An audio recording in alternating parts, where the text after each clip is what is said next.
saying that. I keep it here for the graphics and everything for today, but it was just announced either earlier today or late last night, but by Zlap, to basically the captain of the team, of course. They're no longer a part of the dnL Esports organization. Apparently, they disagreed with something. Anyways, I don't know what the exact deal was. Where he actually made a post about it. You can read it if you are curious. Simply put, they're no longer dnL Esports. Apparently, as he's just making a point right there, they're now known as Mickey's Boys. So officially Mickey's Boys now. So again, people know them by dnL Esports, so we'll keep with that today. But they're going to go with Mickey's Boys. That's kind of a interim replacement team name. So again, not the end of the world by any means. The team is still together. So that's ultimately what matters, of course. But it is sad to, of course, lose a sponsorship like dnL Esports, who has been around for a good amount of time and definitely done their part. But in the end, hey, they have every right to, if they don't agree with certain things, then by all means, don't need to stick with it. Anyways, here we are in game number 1. Really excited for this because we got the new King of the Hill betting that it's called. We got that kicking off today as well. So it's even more things to look out for now. Got to keep in mind who the first blood gets, or who gets the first blood. Who has the most kills, the most assists, and then the most creep denies at the end of the game as well. So because I bring that up, as I talked about earlier, and again to reiterate, King of the Hill betting, there's a post on it on the forums, the competitive section. You can actually check it out for yourself. We've linked it in the Twitch chat a couple of times now. Basically, you can go here. You can go to this this document. Once you click here on this link, it actually takes you to 4 categories for each of the games. So every single game you get to vote for. So every single game, there's going to be 4 different winners. So 12 winners in total. And this is something we plan to do for every single King of the Hill match from here on out. So again, with that said, excited for it. But hey, we got a match to cover. So let's look at that. We're already moving along pretty quickly here. So, of course, in the banning draft mode, yes, King of the Hill banning draft. Again, if you are late to that, we decided to make this event a banning draft event, and it seems like the teams, the players, it's just been a lot of fun. We're definitely very happy that that decision was made. So, here we are. The initial bans were Fade, Grinix, Rally, and Gauntlet coming out. As far as the picks are concerned, we had the first pick, I believe was the Aluna. No, it was actually Parasite first picked, followed up by Hag Empath. Right to that Empath, then a Luna Zephyr, and then that was followed up by a Midas Drunken Master. Look at that. Thunderbringer Behemoth coming out for Stay Greens to finish things off for them. And now the final pick going to be coming out for our Hellborn side. You look at candidates on the board still. They got to support an Empath. They have a Midas here. Could set up as more of a secondary support Midas or, more of a solo laner, depending on what this final pick is here. You look at their support option, there's still something like a Cersei on the board if they want to go that route. But other than that, maybe not the greatest. Something like a Hammerstorm might not be out of the question. A secondary support Hammerstorm, perhaps. Maybe some kind of tri-lane action even coming on. They're going to go Monarch, actually. Like seeing that. Monarch, not a hero we get to see too often. But definitely has potential. A very powerful one at that. The biggest thing to note here, though, Parasite picked up by Stay Green. So they get the jungle factor here, This is something we've been stressing here in these banning draft games. He was the only jungler on the board. He wasn't banned, though, by either side. And, that's definitely, a bit too, well, Mickey's Boys over here on the Hellborn side, and dnL Esports, whatever you want to call them. They chose not to ban the Parasite. I mean, they knew Stay Green was going to get that first pick, of course, as how things went, but they still chose not to ban him. Not to ban him. Instead, they went with the Grinix Rally bans. So, they only got themselves to blame on that, but at the same time, we'll see how that works out for Stay Green. But no doubt them getting the Parasite, the jungle factor, pretty important thing to note here. But they also have the Thunderbringer on top of that. Going to be played by Limp, it looks like. They're going old school with Behemoth. This is an exciting lineup. Then with the Luna Zephyr, of course. So I'm actually very curious the more I'm thinking about how we're going to see the lanes coming out here from Stay Green. It looks like, probably okay. Probably the Pseudo Tri-Lane bottom. You got Thunderbringer solo. No, but then that doesn't make sense because then where Swindlemelon's going to end up. I'm not sure, actually, what we're ultimately going to be seeing here. We got Chessie on good old Zephyr. So that's definitely happening here. It looks like he's going long lane. He's going to go solo long lane. They're going to have Behemoth play more of the farming Behemoth here with the Aluna in the lane. So they're basically sending a Suicide Zephyr. They got Behemoth Luna for bottom with Parasite down here, so kind of a very defensive or somewhat of an aggressive pseudo tri lane, but in their short lane. And then they got Thunderbringer, of course, classic solo mid going to be coming out there. How's dnL going to respond to this? Going to be interesting. They do have that tri-lane potential, most certainly. You know, the Empath Monarchs, they had Drunken Master on top of that. Definitely got some good kill potential and can be very aggressive themselves, so wouldn't be out of the question. And then that will leave you with a Wretched Hag and a Midas, of course, to take care of the solo roles. So we'll see what they do end up doing here, but in the end, again, first blood, very important because of that betting thing that we just talked about. So going to keep an eye on that, who gets the first blood here in game number 1. So if you did choose correctly, then the first blood prize, what was the first blood prize? It was the Charity Midas, I believe. Speaking of Midas, we actually happened to have him. He's not playing the Charity Midas, but I believe that is the newest skin, if I'm not mistaken, from Midas. Actually, I'm not even 100% sure on that, so I'm kind of curious. Nothing's really happening right now. I want to check this out real quickly. Charity. This guy. Aha! Yeah, that is the newest one. Badass. All right. Anyway, so as far as the lane developing here, Drunken Master Empath, they're going to end up middle, actually, in the end. They decided to send a Midas Monarch bottom, so they're kind of doing an aggressive dual lane here at the bottom side. Also, look at that warding situation. Holy crap. dnL Esports going crazy aggressive with the wards. They block off 2 camps with 2 different wards, both the Rev ward and a ward aside of each. Making a point that they do not want to let Parasite have his own jungle. So you see how Stake Green responded. They sent Parasite top. They got Aluna up here. Behemoth is just going to solo bottom in the end, is how things are going to shape up when it comes down to it. So just saying, you know what? You want to make a point to address all that. We're not even going to worry about taking care of it because you did a good job of blocking it off. So they sent Parasite to the top lane, so we'll see what kind of pressure he's able to make. Definitely setting up for Zephyr to have a much better time up here now with the Aluna babysit support. But Behemoth, don't expect him to have the best start. So if you put Swinamelons as your first blood, the Bloodlust kill to be coming out, then probably not the best choice because unfortunately where he's setting up and playing the hero that he is, might not have the most potential at doing so, but still could be possible. So we'll have to wait and see, obviously, how that goes. Obviously, you see Thunderbringer. Now, again, good thing about Thunderbringer, good and bad. Good is because he can get in there, get that chain lightning off, get those last hits as he showed right there very effectively. Going the chain lightning, has a level 2 blast of lightning currently. You do see Parasite actually being found by Empath in the jungle. Going to apply some pressure to him and make him fall out as he's going to pick up a haze to a good time. Oh, nice wall off right there for support, but just not enough.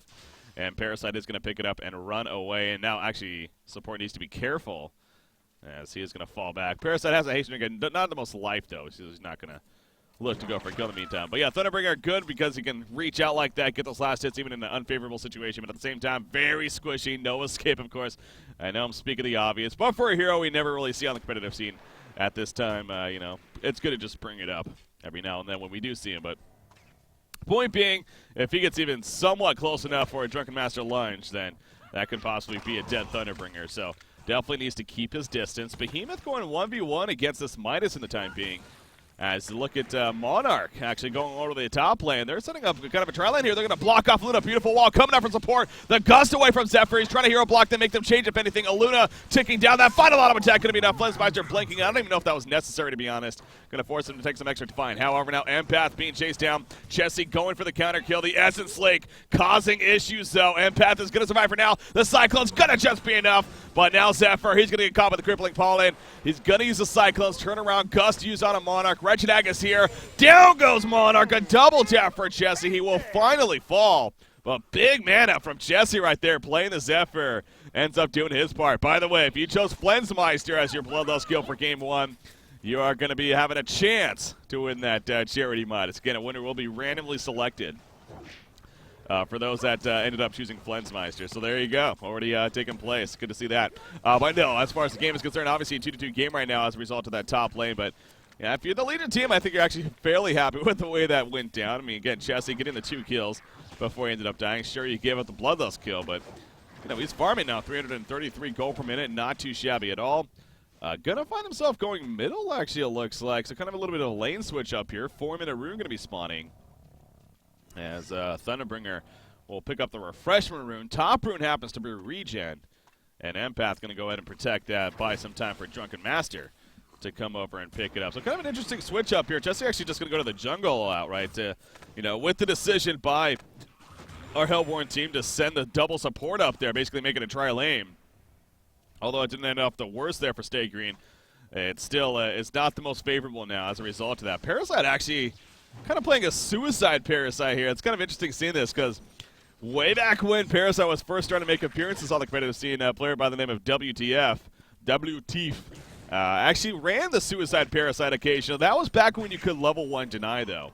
Obviously, you can no longer do that, so the whole concept of running a suicide Parasite kind of taken away. And on top of that, he's just so damn good in the jungle. But, you know, with that said, now that he's level 4, the potential of him being in that laning phase in a 1v1, you know, not something to really scoff at. It definitely has potential, but kind of sitting in the lane there a little bit, and obviously not taking up a Skeleton King. There was a kill in the meantime. Limp actually getting the kill on the support in the middle lane. Kind of focused on Parasite, talking about him there. Bottom lane now, Behemoth getting comboed, but Midas not going to be able to finish him off. Of course, Midas taking advantage of that recent buff, getting transmute at level 4. Was able to get a combo off there, do some nice damage to Behemoth, but no kill by any means coming out. So, in the meantime, we got Midas now being careful, as you see. Again, Zephyr level 6 here. He's worked his way into the jungle. That's definitely what Zephyr can do, especially with that life 2 pickup, get those stacks going on. I'm sure is what they're trying to make sure happen here. And actually, Midas, Kay's in a lot of trouble. He does have the Ring of Sorcery just used. He's got a good amount of mana here. Can he make the escape is a question. He has the Elemental Warp, but he knows if he uses it, he'll probably get gusted back in. Zephyr doing an excellent job right here. He's going to try to dodge the combo from being transmitted. There's the Elemental Warp, and he gets the combo off. And Midas is going to be fine. Aluna diving, has the power throw. Can she land it? No! Keizu with the juke. In the meantime, Probusk picks up the kill onto Limp as him and Monarch and Empath all come together to set up a kill onto him. Beautiful escape from Keizu in 3 versus 1. Again, it was very difficult with that timing, but he did get the transmute stun off onto Zephyr with the Elemental Warp hitting in the Lion's Pride, and he played that very well for the escape. So, excellent job on their part. You see a wall-off attempt right there, but Zephyr just too far away and is going to be fine. So, no kills. Going to be happening right there in the meantime. At the top side, again, Parasite kind of still stuck in this whole suicide lane, and so just going to do his part to make a suicide Parasite happen. Like I said, it is kind of cool seeing this because it has potential for sure. But as far as this farm is concerned, it's only 200 gold per minute, not the most. And actually, a lot of pressure right there. No Bat Blast on Hack by any means, but in fact, doesn't even have it. But taking a lot of pressure before infesting and healing up a little bit. Meanwhile, a Typhoon coming out from Zephyr. Empath is here, only level 3. Not much you can do at that point. In fact, going back in, probably the bad decision as we saw in the end. She ends up getting killed as well. Now Drunken Master, a double tap for Chessie. Drunken Master coming over, trying to assist. Here comes KZ from behind. The Elemental Warp just stunned Thunderbringer right there, gets the kill. And now the chase coming out on a Behemoth from Drunken. You see Zephyr going to do his part. Power throw in from Aluna. No, she's here with the stubborn to go. No, the 2-bag comes up. And now the hasted Drunken Master has to get away. Midas not sure about going back in right there. He tries the Elemental Warp, but it's not enough, and Drunken Master falling back. So dnL Esports getting a little too tunnel vision there. And in the end, a 3-for-1 exchange. Zephyr, you know, it was looking actually pretty good for the Hellborn team, but now, especially after that fight, Zephyr all of a sudden 5-1-1. He's 413 gold per minute here. Not a hero, especially in the hands of Chessie. You want to get off a start like this. He's got his Helm of the Black Legion already finished as we just hit 8 minutes into the game on top of those little red booties of his. So definitely scary times are ahead for our Hellborn team in terms of that success there. Now, it does drop off after Zephyr, of course, quite a bit.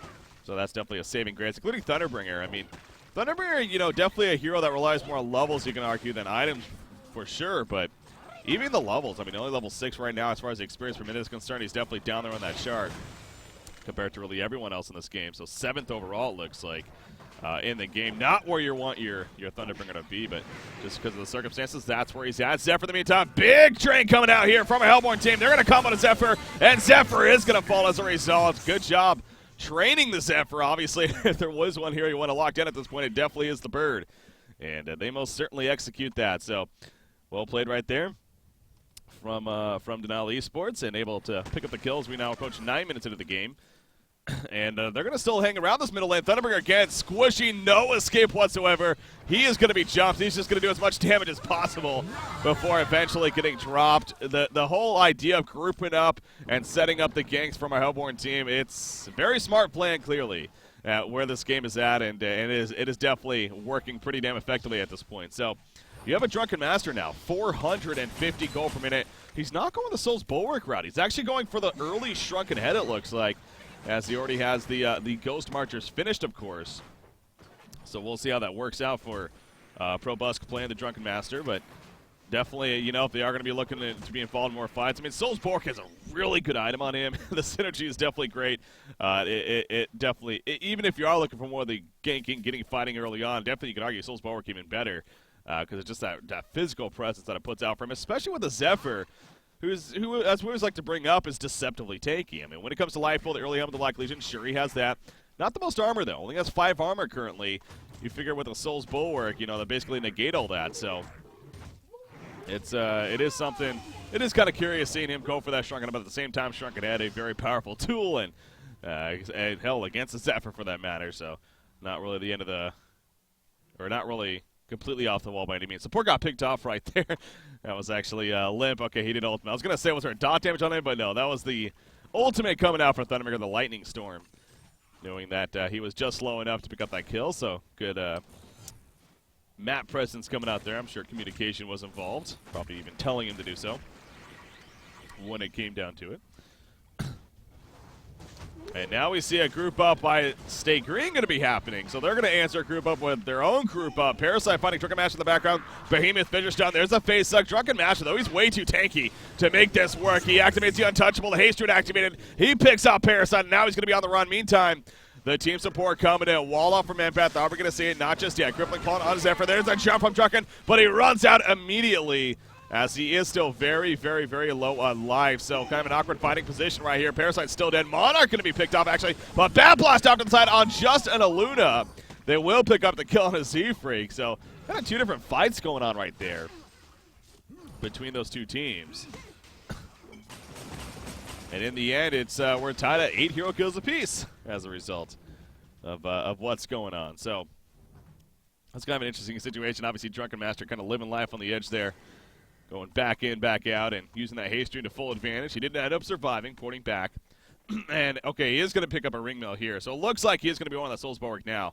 One of the Mighty Blade just for a little bit more of a presence in terms of that life pool early on. But now going to be developing the Souls Bulwark, and again, very, very powerful item to be picking up. So Chessie, he is still looking good when it comes to his farm. 400+ gold per minute here.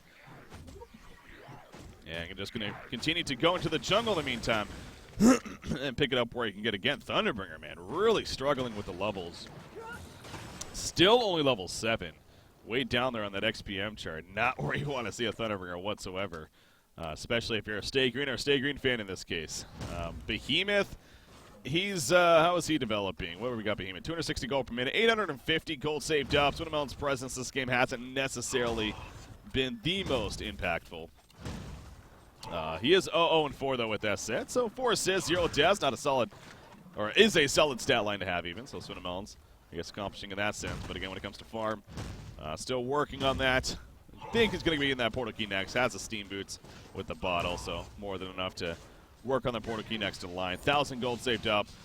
We'll see where he goes from there. Thunderbringer, he is going to port to the top lane, it looks like. It looks like him and Parasite are going to maybe try to set something up. But you see Flensmeister off to the side. He's actually using the illusions right here. I believe he stacked this scamp. He's even going to kill off one of the skeleton, or the undead warriors. But also can use him as vision as if a gank is incoming. And now up to the top lane. He has Parasite.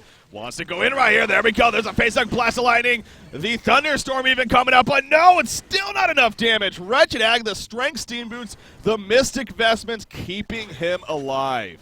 Very good build-up there by Flensmeister. Most certainly needed, as we saw right there.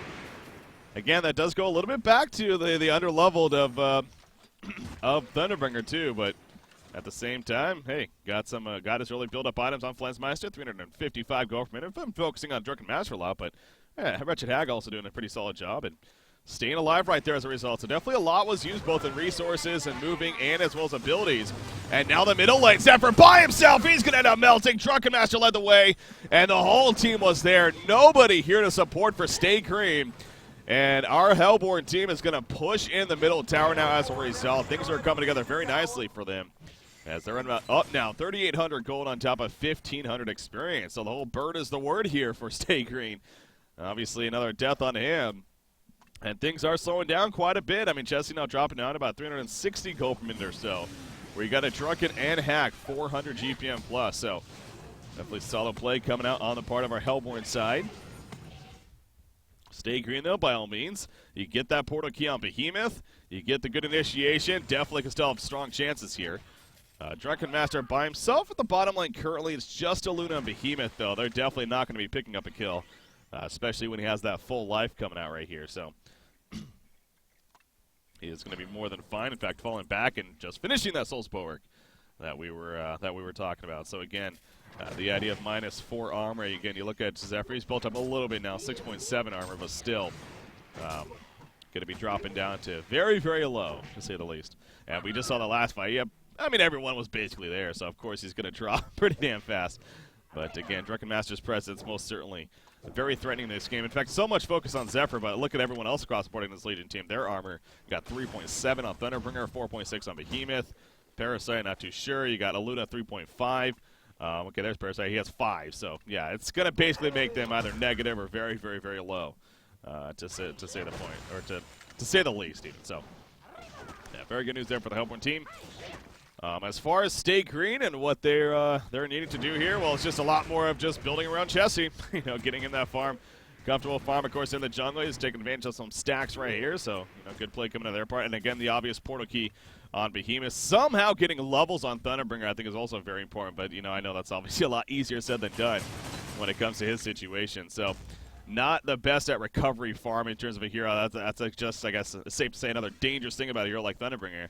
It's if you do not get that good start, he's not a hero that can recover, you know, like a Soul Stealer or whatever, and kind of snowball still after the fact. He needs that good start, or else we're going to kind of see the effect of here, where he's just basically now, at this point, he's basically a walking ultimate, and it's not even the most damage even. It's only 210 damage to everybody, and now with Mystic Vestments and everything, Midas finding Z-Freak playing the Aluna in the jungle, and gets a kill on him, well played by KZ right there once again.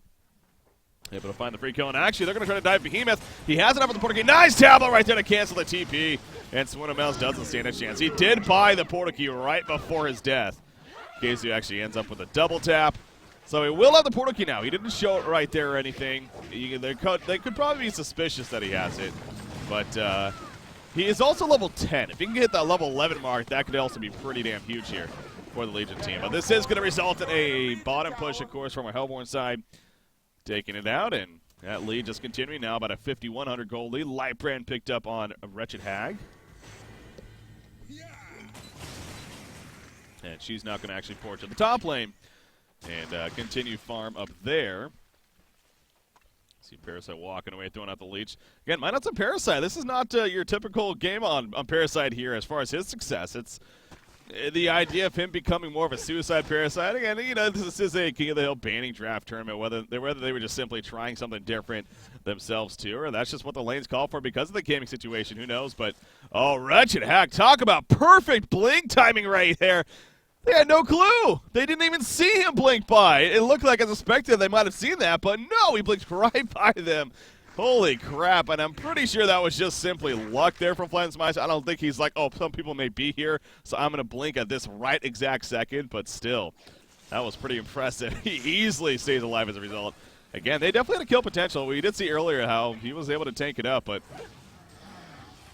it is a level 11 Parasite now, and that probably would have been a kill. But speaking of Parasite, he does go the early Astrolabe, not early really, but he gets an Astrolabe. That, again, that kind of tells you where they're at here.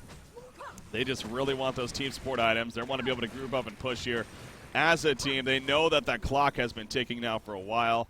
They're not going to be able to just lose these fights here and still be fine with Zephyr. I mean, sure, he's getting some good farm still, but a Wretched Hag and a Drunken Master are definitely a little more scary in the long term. So Zephyr leading the way here in the middle. Wretched Hag regenerating off to the side. Hellborn team, no doubt, setting up for some defense. Are they? I mean, they might actually just give up this first tower. For whatever reason, they're just not too confident that they want to fight right there. So they're just going to give up the first tower. and fall back to the secondary. That's kind of an interesting decision. Okay, well, the Shrunken Head just finished on Drunken, so maybe they just wanted that. They wanted that to be picked up before looking, and that makes sense. I mean, Shrunken Head on him, especially against a Zephyr who's getting the only one really getting strong farm here. You're also dealing with a Thunderbringer, a Parasite. In fact, here we go! Big burst coming out right off the bat. Zephyr being pulled in.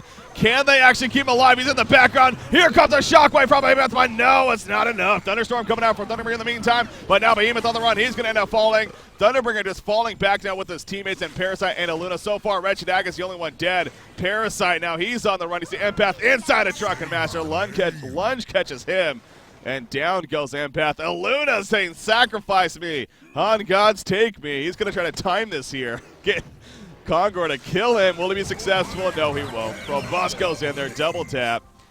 And honestly, Stay Green, I wouldn't be surprised. I mean, I guess they're not going to just yet, but after that fight especially, they're going to be behind quite a bit. I mean, it's now 6,800 gold lead, 5,600 experience, but again, there's a lot more to it than just that.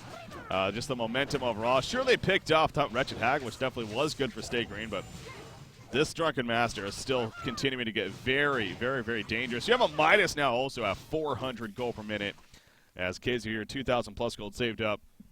So probably going to be looking to pick up that Porta Key himself here on top of things. So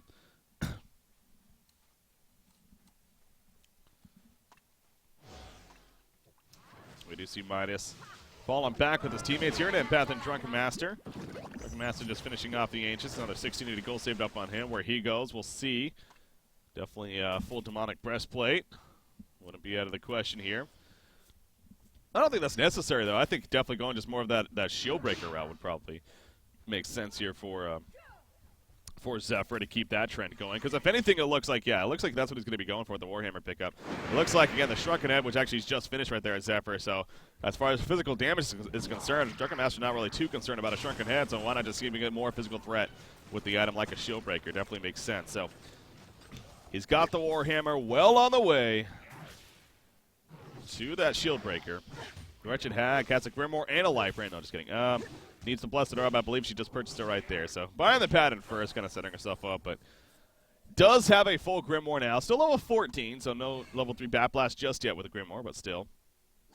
A level 2 Bat Blast with a Grimoire is still very devastating in these fights. Zephyr leading the way. Again, Stay Green. They just know that they got to keep it going. They can't slow things down themselves. They have to keep the team push up. They're pushing the towers, trying to maybe get some team fights going in their favor, but it is risky. Don't got many options, though. Off to the side, Empath inside of Drunken Master. He kind of gets caught. Midas jumping in, though. Lands a big combo right there. Zephyr's still locked. He gets that Shrunken Head out finally, but he is dropping pretty damn quickly. Beautiful wall up front support. The chase from Drunken Master, but no, just slowed enough. Untouchable is going to be activated. Meanwhile, in the background, Thunderbringer's very low. They're going to barely save the bird. Drunken Master now, he's being locked down. Drunken Master's going to fall. One team play from Stay Green. Will it be enough in the end? Parasite's now going for a turn kill, and it's not going to happen, though. He will fall in the background, so definitely a couple of fights going on right there, but holy crap. Saving Zephyr, I mean, Stay Green was all about just saving Chessie that whole fight. And, hell, they got a kill on the Drunken as well as the Monarch, but again, playing on their backbeat that whole time definitely hurt them. But they did save Zephyr in the end, so still there is chance here for Stay Green. But damn, was that a lot of resources and having to use that teamwork come to play to keep him alive. Now, with that said, Drunken Master, I don't know if he bought a shield breaker or not going into, or as he died in that fight, but I believe probably not, actually. He's about 10 seconds resurrection, so we'll see where that's at. But still, you kind of, especially with the Empath side, that's kind of just hit me as we saw that fight. I mean, that's something else that they got going for them. Of course, the Empath jumping inside of the Drunken Master. Okay, it looks like no, he still needs more for the shield breaker. He's actually going to pick up a Mystic Vestments here. I don't think he had that before. I believe he just bought that. And, you know, again, against the Zephyr, he has a Shrunken Head, but still, I keep saying against the Zephyr, but hell, this whole Legion team is just so much magic damage coming out when it comes to their potential. So, yeah, the Mystic Vestments on top of a Shrunken Head. Definitely a very, very reasonable lockdown on the Wretched Hag. This could be a big kill for Stay Green. Will they be successful? Yes, they will. Everyone was there. They're led by Behemoth. Behemoth's been doing pretty damn good as we pick things up. Again, that Porta Key, oh so important. They're going to look to cut off Midas now in the meantime. Maybe, maybe not. Monarch's actually being dove on. Typhoon's going to be used. He's diving way here in the trees. Not going to be able to chase him down, or will they? He knows he's still here somewhere. There's the power throw, and now Slapped is going to basically have to accept death. Holy crap, stay green. Making a bit of a strong comeback here. Beautiful pickoffs on their part, and it's starting to come together, actually. It didn't seem like they were going to have many more chances. In fact, that top fight was probably their last chance, especially if Zephyr got picked up. That would have really put them behind. But keeping him just barely alive, pretty big news. Now I say that middle lane. This is big. Zephyr, will they be able to execute this? Midas coming in. There's this combo. Here comes Drunken Master. Will they have enough damage? He doesn't have a Typhoon. The Shrunken Head's going to be popped. They want this kill. In comes a shotgun from behind. The Fidger shot. It's not enough, though. Down goes Zephyr. He will have a buyback, but he's not going to look to use it here. Drunken Master, he is behind enemy territory. He had a double damage during that whole fight, so that definitely helped, or that whole gank, I should say. As nice timing right there with a heavyweight coming out, or the Enrage even from Behemoth. The lockdown on the Drunken, and Drunken is going to fall. In the end, Midas coming in, trying to make something happen. He misses the combo. Good sidestepping from Z-Frick. He will portal key away before Behemoth. Lance is in rage right there. And that's the end of that. So, I tell you what, Swindel's again on Behemoth. He's actually made some pretty big plays to save his teammates and get some good initiations off. Still, the pick on the Zephyr is successful for our Hellborn team. It did come at the cost of a Drunken Master, though. So, again, if anything, kind of that even trade to an extent coming out between these two teams. So, Drunken, again, he spent that gold out. Does he have a shield breaker? I feel like he might at this point, but we'll have to wait and see as he resurrects here. But definitely it's turning out to be a pretty crazy game, as we hope for, and definitely are getting. In terms of these two teams going out of here in a banning draft tournament.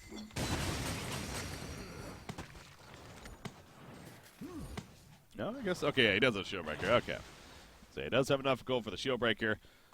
Thunderbreaker's level 13 now, so again, kind of interesting. Thunderbreaker. He's still definitely underleveled quite a bit, but hell, he's level 13. He's got a level 2 Thunderstorm. He's maxed out his chain lightning as well as blast lightning. He just about has a maxed out lightning rod, so obviously level 16 is that supreme mark as it is for really any hero, but he's just about there now too, so that's definitely big news here for the Legion team. When it comes to his farm, still not the best by any means. In fact, 4th on his team overall. Definitely down there in the game, but still doing enough, getting some good damage out. In fact, the damage charts, yeah, he's actually top of the damage charts. For being under-leveled and underfarmed, that really shows you the power of this hero, man. I mean, for being under-leveled and underfarmed, the fact that he's leading the damage charts in a game that's been pretty crazy aggressive, it's definitely gives you an idea of how this hero most certainly has a lot of constant damage coming out. 1,900 gold on Wretched Hag, working towards that Shrunken Head. As the Mighty Blade purchase, of course, needs that 2,900 gold. Top tower is going to be pushed in by here, but in the meantime, bottom tower push coming out from Stay Green. And they are going to be successful. So 1-for-1 tower exchange, 27 minutes in. They're going to keep it going this time once again. Now, how is the initiation going to work? Wretched Hag's level 17, so she has that level 3 Bat Blast with the Grimoire. Will they be able to pick up Zephyr this time? This time also it's going to be curious. They've been focusing the Zephyr, but maybe it is getting to the point where they want to try to focus others.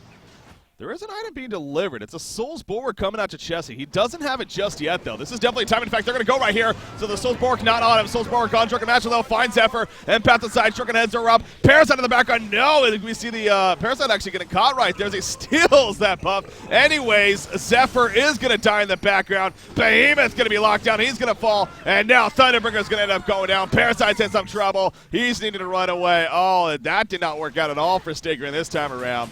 And again, the timing of the courier, I think it was a big deal right there. Acolyte staff missing, a Soul's Bulwark missing, a near genocide coming out right there for our Hellborn team, and they're going to go right to Conqueror. That's another big thing about the fight. The face hug used by Parasite, it took me a second to kind of realize what happened there, but he ended up stealing the Chrysalis, which is not what he wanted to do there probably. He ended up using his face hug on the Chrysalis, ended up stunning himself basically as a result when he was trying to chase a burst down Wretched Hag, I believe it was in the background. And in the end, obviously, it just did not work out. The coordination was not there on point. And yeah, the idea to burst down Zephyr still once again this time was successful. And they're going to pick off Congo in the process. So now the biggest lead coming out here for the Hellborn team, as Drunken Master will pick up a token of life. So no doubt Stay Green continuing to have their work cut out for them here in game number 1. Soul's Bulwark is going to be on Zephyr, though. Acolyte staff actually going to Behemoth, so that was Swindel's Acolyte staff there. And with the, I'm actually curious, what are we going to see? Is it going to be the obvious sheep stick, or is it actually going to be something like a Frostfield plate? I don't know if it's necessary for him to have a Frostfield plate by any means. I mean, yeah, there's a lot of physical presence, especially from that Drunken Master, but he's not the kind of hero that seems like he'd need it. In the meantime, though, Zephyr's going to be jumped. Look at that damage at the top lane by himself. Really shows you, yes, there's a double damage empath inside of this Drunken Master, with a double damage on him, of course. So, yeah, that that made sense as to why Zephyr dropped oh so quickly right there. And I'm guessing he actually had a Soul's Bulwark on minus armor, so that's kind of a curious thing, too, in these fights. You probably want that on positive. I know in that situation he probably would have if he had the time to change it, but so he just died way too damn fast. Not that it would have made the difference there, but something to keep in mind as well as far as following up in these fights. But so yeah, definitely momentum for a Hellborn team here, for Mickey's boys, as they want to be called now. So formerly dnL Esports, I guess we can call them too. And they got a comfortable lead here in game number 1, so things have come together nicely for them. Empath actually picking up an Energizer here. He's got the Abyssal Skull Energizer. We see support when he plays this Empath. This is what he likes to do, get those utility items. It makes sense. So while he's inside the other hero, he can still be very useful when it comes to his presence. Midas, a shrunken head, Portakey Talbot gets a combo off right there. Good amount of damage. But it's going to fall back before any counter happens onto him.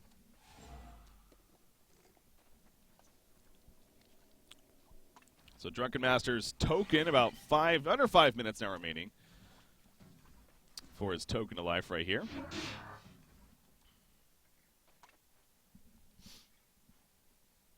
They're going to do Ancients as a team, it looks like. What were those other categories? It was most kills, most assists, and most creep denies. So right now, Swindlemelon's leading the most creep denies. It's at the end of the game, those when it decided. So you got most kills as Drunken Master, of course, with 10. And the most assist, Empath, with 17. So support. We would have picked support for most assists. You're in a pretty good spot here. It is at the end of the game, though, so not yet. Just getting an idea of where those are at, though. All right. Falling back to base here, though. Again, token alive. About 4 minutes now remaining. Shieldbreaker level 3. Yeah, it's definitely level 3 here. 2,900 gold saved out. Probably a demonic breastplate. Going to be coming out here for a Probusk in the near future, at least. Heads back to base there, so we got Zephyr. Jesse's still managing a 400 GPM, still doing very solid when it comes to his farm on this hero, but will it prove to be enough? Spell Shards just finished on Thunderbringer. Definitely a very powerful item to see on him, especially with the new Spell Shards. If he can get that, he really needs to hit that level 16 mark to really come together. It's safe to say, but even at this point, still going to be, as we talked about earlier, still dishing out some very good damage in these fights here. It looks like our Hellborn team, though, oh, they're actually found a gank. I thought they were just going to group up to push the bottom lane, but no, they found a friendly Parasite. No, not so friendly Parasite, who they end up killing right there. Now, Midas is dead for the next 55 seconds. He has a buyback. Again, that token up about 3 minutes now remaining on Probusk here on the Drunken Master. He's going to jump on a behemoth right here. He lunges over the Fissure Stun. That was a long lunge. I'm sure that's what he was reacting to. And look at that. Look at the timing with the concede vote. That's definitely a little bit of frustration, I'm sure, kicking in. But I don't know if they're actually going to go through it, though. Okay, they are. They are. GG, well played. And kind of awkward in the end. It was clearly at a point for State Green. It was getting to that overwhelming status of, all right, enough is enough. Game number 1, going to former dnL Esports, now known again as Mickey's Boys. I'll actually make that change here to kind of reflect that, so we can just call them Mickey's Boys from now on. But anyways, that is going to be doing it for game number 1. So congratulations to them. They take it over Stay Green. Here, they're trying to dethrone the king. They're trying to become the new kings here for the King of the Hill. Stay Green only on a 1-game winning streak. Will they already be knocked off? Or will Stay Green come back, force a game 3? And who knows what could happen then. Ladies and gentlemen. Oh, actually, with that said, let me just real quickly announce right here. Of course, the winning of the category. So the first blood, it was who was it? It was Flensmeister. So if you guessed him, you might have a chance to win. Most kills was Drunken Master in the end with 12. So Probusk. Most assist was support, playing the empath. And then the most creeped eyes, it was indeed Swinnamelons with 20. Very close right there. Anyways, so stay tuned, ladies and gentlemen. We got game number 2 going to be coming up. Stay green versus Mickey's Boys. Stay tuned. Don't want to miss it.